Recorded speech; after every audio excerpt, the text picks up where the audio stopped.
Hi students. So in today's class I would like to explain one more topic in digital communication networking. So in network layer.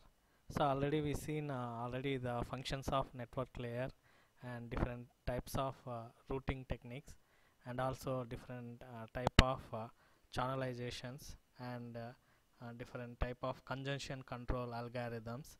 So what is a conjunction control and what are the methods we have to use for open loop conjunction and the closed loop conjunction, and also different algorithms used for to control conjunction algorithm. So the most widely used algorithm is that is leaky bucket algorithm. So in today's class we will see logical addressing. So in this logical addressing, so we have that is nothing but this logical addressing. We have two type of addressing, that is internet protocols. So in logical addressing we are using internet protocols. So the we for logical addressing, so we'll use two types of IP addresses. Those are nothing but IPv4, that is internet protocol version 4, and the internet protocol version 6. So these are two protocols will be used in uh, in IPv4 addresses. So in this what is IPv4 addressing is, so an IPv4 address is a 32-bit address that uniquely and universally defines the connection of a device. So the in IPv4 version we have 32-bit address, so that is uniquely or universally defines the connection of a device. So that that is the meaning of for example a computer or a router to the internet. So if you want to connect the device, so one device to another device and one to so many devices, that is nothing but internet. So we have to define or connect that specific system to the either it may be a computer, that device may be a computer or a router or a switching device. So that device to the internet, so that will be connect with help of the addressing methods, that is IPv4 internet protocol version 4 addressing method. So is a 32-bit address, so a unique address, and that is universally defines the connection of a device to the internet. So here the two devices on the internet can never have the same address at a same time.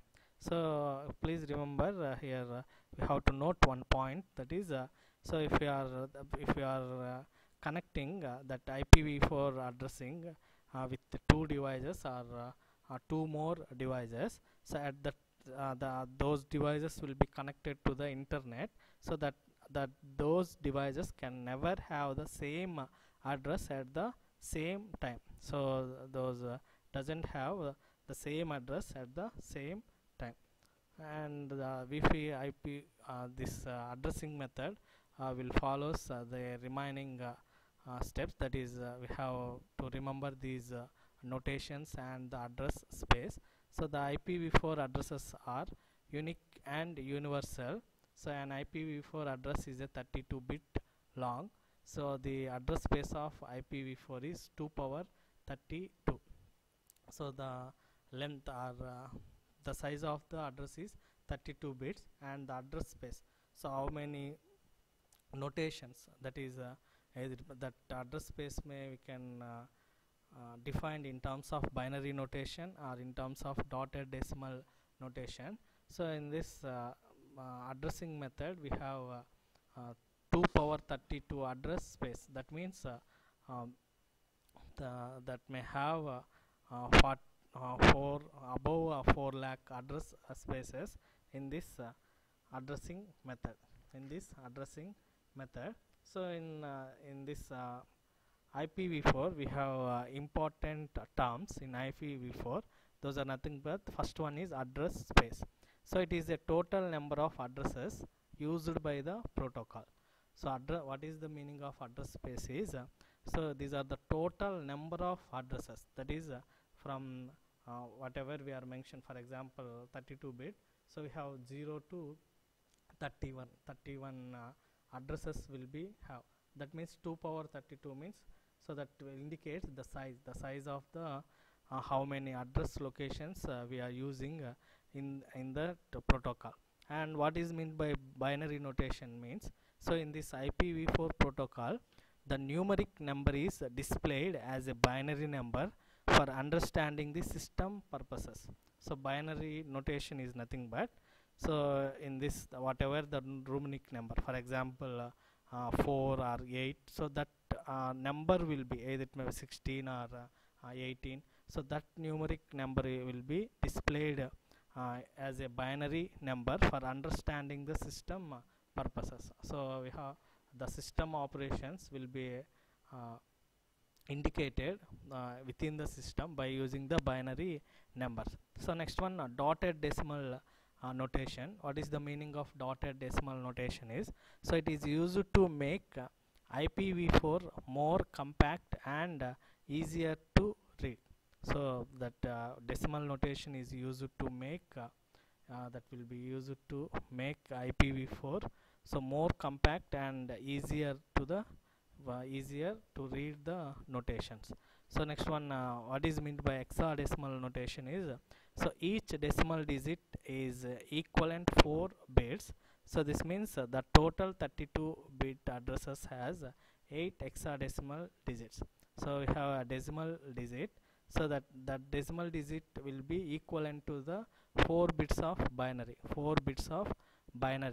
so that 4 bits, the total 32 bits addresses has 8 hexadecimal digits. So if we have a 32 bit binary numbers, so for that binary numbers we have the total 32 bit addresses has 8 hexadecimal digits. So that is the meaning of different notations and the terms used in IPv4. So in this IPv4 addressing methods, so we have mainly two types of addressing methods. So those are nothing but classful addressing and the classless addressing. So in this whatever we seen, that is IPv4 address are unique and universal, and this address has 32 bits long. So these will be used, we have to define these terms in two ways. Those are nothing but classful addressing and another one is classless addressing. Classful addressing and the classless, these are the types of IPv4 addressing methods, classful and the classless. And how we have different addressing, that is with a different IP address, that is 127.255.255.255, and another one is 191.255.255. So we have every device has this type of IP addresses. So that may have that network may have 8 bits, or if we have B network, so that may increase class B type, so that may have 16 bits, and that may increases, that means based on whenever we changing this addressing bits or the size of the that addressing bits will changes, and the type of the network is also changes, and the number of bits also changes in these addressing methods. So next we'll see what is classful addressing and classless addressing. So in this classless addressing method, so we'll use so in this scheme there are no classes, but the addresses are still granted in blocks. So whatever we are using, so in this we have to we doesn't use any type of class. That means we don't use class A, class C, class B, class in classless addressing methods. So in this we have to use the address blocks. So it allows us to use variable length subnet mask. So also it is also known as VLSM. So in short form it is known as VLSM. So VLSM is nothing but variable length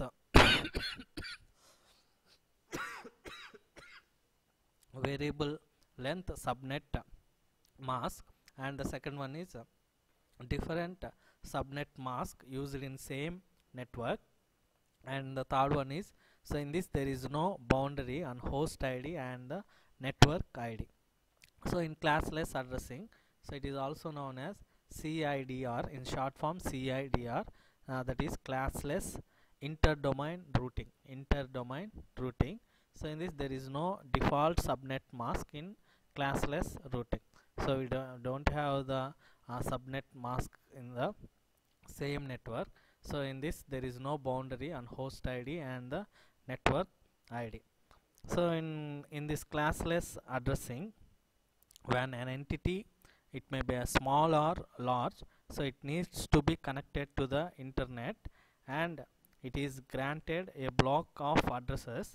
So the size of the block, that is the number of addresses, varies based on the nature and size of the entity. So the internet authorities impose three restrictions on classless address blocks. So those are so the addresses in block must be contiguous, one after another, and the second one is the number of addresses in block must be power of 2. That means 1, 2, 4, 8. So the first addresses must be evenly divisible by the number of addresses, divisible by the number of addresses, and it will allows uh, to use variable length subnet mask. So that will be, that is in short form it is also known as VLSM, variable length subnet mask, and the second one is a different subnet mask used in same network in classless addressing. So and this in classless addressing, so there is no boundary on host ID and the network ID, and the classless addressing also known as CIDR, classless interdomain routing, and there is no default subnet mask in classless routing. So for example, for this one is mainly it will be used in broader gateway protocol, that is in short form call it as BGP. So that is border gateway protocol. So in this border gateway protocol we have to use this type of classless addressing methods, classless addressing methods. So next, the use of IPv4 address is so mainly it will be used in two formats. One is the subnetting and the supernetting. So this the subnetting will be divide a large address blocks, large address block into smaller groups, and it uses flexible networks masking. And the supernetting is nothing but, so it will be exhausted class A and B address space, and it has the huge demand for class B address space, and it combines several continuous address spaces into larger single address space. So these are the uses of IPv4 addressing methods, and we have IPv4 header, IPv4 headers, header format, and the classes and blocks of interneting.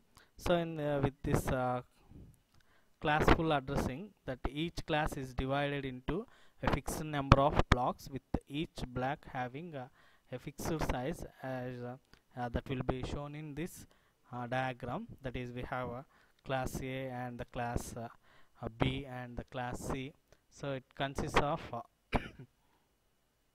it may have class A, class B, and the class C, class D. And so in class A we have number of blocks is 128 blocks, and for the block size is so we have 16 lakhs 7,216 the size of that class A, and the class A will be used in unicast application.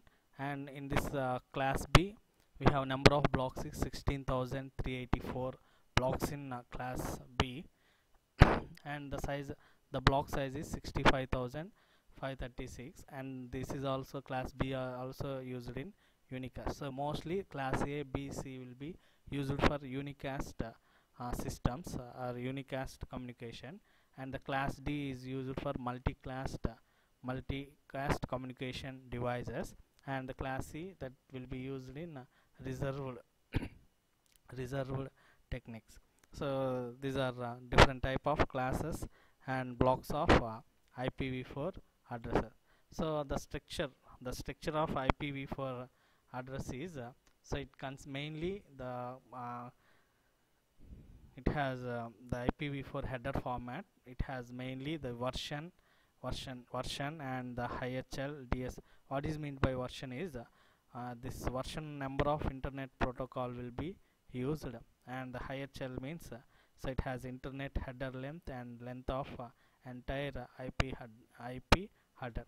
So the full form of IHL is internet header length, and it also consists DSCP, that is the full form of DSCP is differentiated services code point. So this is type of service. It defines the level of service a packet receives in the network, and it also has ECN. So the full form of ECN is explicit congestion notification. It carries information about the congestion seat in the root, and total length, the length of entire IP packet. So that indicates including IP header and IP payload. Next one, identification. So if IP packet is fragmented during the transmission, so all the fragments contain same identification number to identify original IP packet they belong to. So next one, flags. So these flags are required by the network resources. So if IP packet is too large to handle, so these flags tells if they can be fragmented or not. So in this 3-bit flag, so the most significant also always set to 0. So in this flag register, whatever if we are that will consist 3-bit flag, so the MSB is always set to 0. So next one, so it has the fragment offset. So the offset tells that the exact position of the fragment in the original IP packet. And next one, time to live. So to avoid looping in the network, every packet is sent with some TTL value set, so which tells the network how many routers, that means HOPs, so this packet can cross. So at each HOP, its value is decremented by 1, and when the value reaches 0, so the packet is discarded. So the protocol, so it tells the network layer at the destination host to which protocol this packet belongs to, the next level protocol. For example, the protocol number of 1, that is CMP, so that is differential services code point is 1. So under transmission control protocol, so it has 6, the value for TCP is 6, and the UDP user defined protocol, so that is for 17. So next one, header and header checksum. So this field is used to keep checksum value to entire header, so which is then used to check if the packet is received error free. So source address, 32-bit address of the sender or source of the packet. Next one, destination address. So it 32-bit address of the receiver or destination of the packet. So these also have some of the options. So this option field, which is used if the value of IHL is greater than 5. So these options may contain values for options such as security, record route, and timestamp. So for those operations, we have to use option. So mainly the 32-bit number of contiguous ones followed by continuous zeros. So it will help to find the network ID and the host ID. Network ID and the host ID. So this is the IPv4 header format. So we have mainly we we have the identification and the flags and protocol and header checksum, source address and the destination address. So that will do the entire internet protocol procedure method. So this is about classless and the classful addressing methods. So in classful addressing, so the address space is divided into 5 classes. So that is class A, class B, class C, class D, class E. So based on the binary notation and the dotted decimal notation, so we have to find the class of any address. So in case of the binary, so the class A is equal to 0, and class B, so first 2 bits are 1 0. For class C, first 2 bits are 1 and the 0. For class D, first 3 bits are 1 and 0, and class C, 4 ones. We have 4 1. So when we see these 4 ones in the first byte or bit, so we will tell that is a binary notation. So in case of dotted decimal, so the first byte may includes from 0 to 127 if class A, class B is 128 to 191, if class C, that may have 192 to 223, and class D 224 to 239, class C 240 to 255. So by observing these notations, are these bits are bytes in the starting bit or byte, so we can say the class of any address. So this is about IPv4 addresses. So next we have LANs, that is virtual LANs. So in this, that virtual LANs can be seen as analogous to a group of end stations. So it is on multiple physical LAN segments that are not constrained by their physical location and can communicate as if they were on common LAN. So the big wins, that means the broadcast traffic is limited to the VLAN, that is virtual LAN. So for example, it can consider a big network across an entire campus on one switch. There would be too much broadcast traffic. So to reduce that, so we go for virtual LANs. That virtual can be assigned and managed dynamically without physical limitations. So virtual LANs or virtual local area network can be used to balance bandwidth allotment for group. That means, so as we can roughly define a virtual local network as a local area network configured by software, not by physical wiring.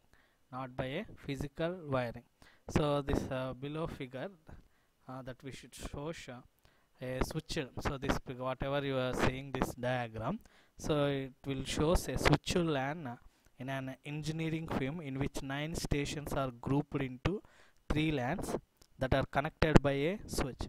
So the first 3 engineers work together as first group, and the next 2 engineers work together as second group, and the last 4 engineers work together as a third group.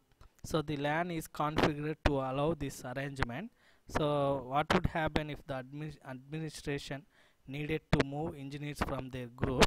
So first of all, the LAN configuration would need to be changed. So and the second one, the network technician must rewire that configuration. So in a switch LAN, that will changes in the work group, that is meaning of physical changes in the network configuration. So the same thing will be that switch LAN divided into virtual LANs. So that from switch to backbone of a network, that is V switch switch A and switch B. So we have a different type of switching networks. So in this method, so the whole idea of the VLAN technology is divided into a LAN into logical instead of physical segments. A LAN can be divided into several logical LANs called VLANs. So each VLAN is a work group in the organization. If a person moves from one group to another, there is no need to change the physical configuration. So the group membership in VLANs is defined by software, not hardware. So any station can be logically moved to another VLAN. So all members belonging to a VLAN can receive broadcast messages sent to the particular VLAN. So this VLAN technology even allows the grouping of station connected to different switches in a VLAN. So this figure shows uh, uh, mainly the backbone of local area network with 2 switches and 3 VLANs. So the stations from switch A and B belongs to each virtual LAN. So we have different terms. So in this virtual LANs, so those are nothing but port-based VLANs, layer 1, layer 1V, and the membership. So these port-based VLANs use the physical port address to form the groups for the VLAN. So it is the logical to connect computers that are physically close together on the LAN into ports that are physically close together on the switch, and to assign these ports that are physically close together into the same virtual LANs. So this is the approach used in traditional LAN design and the physical location. So this will determines the local area network, but it is not always most effective approach. So this port based VLANs, we have port 1, port 2, port 3, and the port 4, port 5, port 6. That port 1 will be connected to VLAN 1, and the port 2 is also connected to VLAN 1, and port 3 will connected to VLAN 2. So by following that procedure, we have to connect the port based VLANs, and we have MAC based VLANs, layer 2 VLANs. So we have 2 types of address assignments. So this MAC address is known as the medium access control addressing methods. So the MAC based VLANs use the same data link layer that will address us to form the VLAN groups. So the advantage is that they are simpler to manage when computers are moved. So because we have we use the same data link layer addresses to form the VLAN groups. So and we have IP based VLANs and layer 3 VLANs also. So the main applications of based VLANs and the layer 4 VLANs is so these application based VLANs use the application layer protocol in combination with the data link layer and network layer addresses to form the VLAN group. So it is very precise allocation of network capacity.